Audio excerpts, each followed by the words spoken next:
Sitti hin dallanu. Sababni isaas maalni waan hiriyaa kana beeka waan ta'eef. Ani amma bakka kootti aneen kun mistira kobooniin nus kun yoo asii waan rakkisee jiraate waan ani irra jiru waan ani hojjedhu wallaahi guyyaa guyyaatti itti hima. Isiin kan kootuman harkaa fudhattee jechuu malee takkaa guyyuma tokko boonii mistira seenatti dubbattee hin beektu jechuudhaani waan uumamumaan namni tokko beekte. Ilaa uuma jaarsisii kana dubbatti gaachuudha ittiin galaa akkas goonaa minaamin malee leelaa nagar nama akkasin jaalataa godhaana minaamin hin jiru wanta akkasiisun jechuudha. Kanaafuu namni miidiyaa kun immoo hiriyaa waan taaneef waanuma nuti waan hunda walitti himnee waan hunda anquba qabu nasi'a. Garuu yaa ummata wanti isin beekuu qabdanii wallaahi billaahi akkuma nama miidiyaarraan uuma namni arge kana ummata miidiyaa wajjin ija kootiin arge malee wantan beeku tokko hin jiru. Aniin kun immoo gaafa jirrii wal godhatanus ni kaa biraanaaf gaafa jirrii yookaan miidiyaarra wal baasanis biraanaaf isin gorsiti naan jedhama. Mucaan gorsa kootuun dhageessu isiin dhimma si yaada fi uuma yaadde geessitee maxxansiti uuma yaadde irratti dubbattillee. Abshira dawama du'aayee godhaa fi hunda harsa. Salaamu alaikum. Akka gartee waan isin viidiyoo tokkotti ergite akkasit dubbatenni. Inni nama biraa namatti erge qaba anaa miti jedhaa jira bar. Nama naaf erge qabatamaan akkaataa isaa wajjin lafaa qaba isuma fidaa.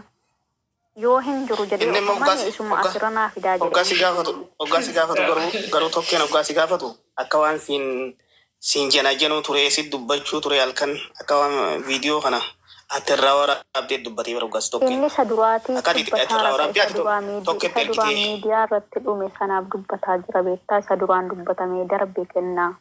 Gaafa sana uummanni kun hundi miidiyaa irra hin jiruun jedhee mana Mubaarak Musammaa Liibii irratti dubbatamee hoo dhiifama na gaafatee xumurame inni. Gaafa sana maan dubbate. Inni keessan xumurame bara inni duraa xumurame ammoo inni har'a si gaafate haaroo godhee si gaafate dhimma ammaan tanaati wajji wal qabsiisee si gaafate. Wanni kun waan bu'aan qabne dubbachaa oolullee faayidaan qabu. Irraa illee dubbatanii haaroo godhanillee waa takka wanti haara inni hin jiru jechuudha durii malee. Ani sanuman jedhee wanti darbe ammoo nama gurguddaatu dubbatee dubbii keenya kana xumuree suma yaataaf fayyadee baratee namoota hedduu dabalatee namoonni riba dhabanii seenjariin nu keessa bulan gaafa sana namoota meeqa kan abbaa manaa dhiisee kennaallee jaarsisee nu bira ture kunoo gaafas jechuudha. Maal abboo har'allee irra deebinee suma dubbannaa kan dhiifamaan. Har'ammoo akka tokkeen haasa'aa turetti ol bahii waan kana irratti dubbachuu barbaadaa yoo ati ol bahuu baatte immoo viidiyoon baasaa jee sillee galcheeti seenaa waan inni siin jeessan dubbachuun barbaadaa siinlee sittillee bilbilee viidiyoodhaan warra namaa takka viidiyoo qullaadhaan dubbataa geelee isiititti himuu barbaade hundumasaa. Amma tokkeen hunduma isaa dubbachuu barbaade sii galee hunduma isaa isa ammaas isa ergasiisu walumatti qabee.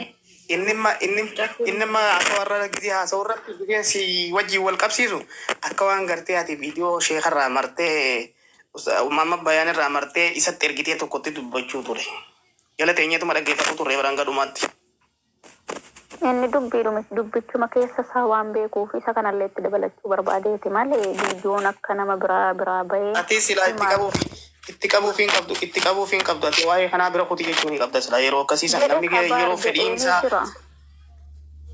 waa'een yoo inni fedhii isaa gartee waan kanarraa dubbachuu ta'e namoonni hedduun irra caalaan isaanii garuu ilaalcha isaasan kufaa godhanii innillee sababa isaanii xiqqoo shoof duwwa deebi'e akka duraan yaadee miti. Gastii irratti silaa obboleessa kiyyaa akkana jedhe kennaan illee turte ani suni dhiifamaan goolabamee jira dhiifamaan xumuramee jira akkasuman jedhu waan darbe tokko dubbachuun waan dhiifamaan dabarfame tokko dubbachuun hin barbaachisu.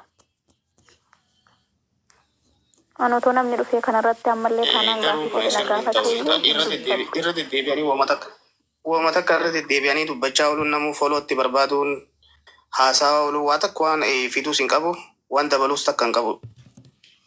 Innis jireenya isaa jiraatu namuu jireenya ofii haa jiraatu osoo itti dhiisanii jalaa janii irra wayya. Ikkoo amma Hamzaa Hajiillee seenaadha jedhe.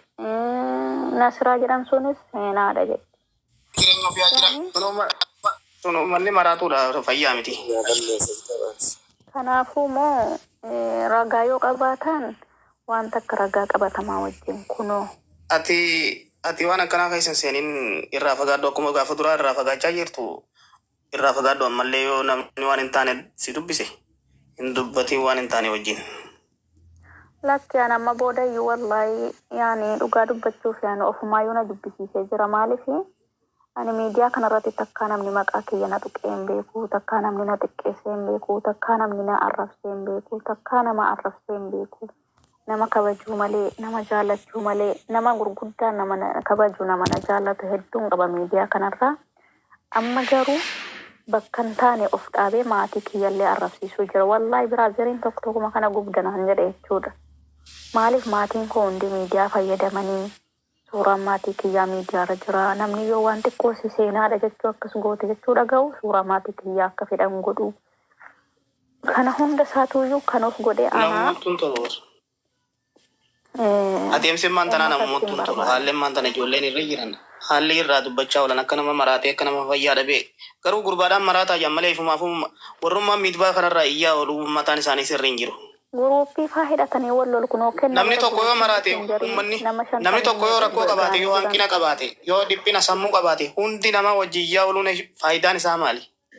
Waa takka hin jiru. An amma waanuma namni wal loluuf illee hin beeku ijoollee. Nama kana bara nama yeroo tokko maqaan isaa tuqame nama yeroo tokko maqaan isaa tuqame hogguu 100 irra deebi'anii maqaa isaa dubbachaa oolanillee wanni ganaa dhufu hin jiru tuqame wanni tuqame wanni ta'e kanaan ala deebi'anii irraa haasawanii as qabanii ichi qabaa oolanillee waan ta'uu hin qabu miidiyaadhaan wal baree jechuun walchuuf durarraa hubatee dubbachuu qaba. Garuu uummatatti itti fakkaachuu danda'a wanti hundinuyyuu akkaataan haala keenyaa akkaataan jiruu keenyaa akkaataan hojii keenyaa uummatatti ni fakkeessaan kana uummatatti illee hin faradu. Dhugaa dubbachuuf aanaadha kan badii guddaa qabu. Maaliif dhugaa dubbachuuf isiin illee otoo hiriyyaa dhugaatiftee dhugaan na jaallatte waan irra jirtu nannoskitu ture. Waan godhamuu deemu. Waan irra jiramu abadan namni nama hin dhosku nama jaallatu jechuudha. Otoo wanti hundi miidiyaarra hin waliin hin mari'attanii kana walitti dhalooytan taa'ee akka kun sirrii miti jedhanii wal gorsuun hiriyaa wal nama gorsiti yoo wal gorsitan illee homaan qabu waan gaarii irratti. Otoo waan kana quba qabaadde amma fakkeenyaaf uummanni miidiyaa kun akka waan kana keessaa quba qabuutti. Kan ta'e kanuma ganaa irratti hin gorsi ture kanuma fuula duraati irratti gorsi kan ta'e. Amma maaltu gorfama miree ofii fuudhaa abbataayyuu hin jiru. Maal gorsuudha yaani maal dhaabaa jiranii?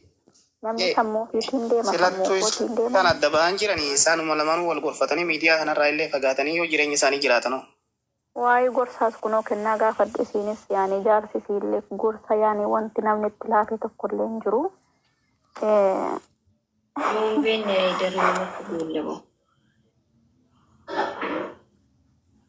Amma booda ofumaa keenyaayyuu ofitti deebinee of gochuu qabna. Ani wayin nadi ba yeroon ta'e.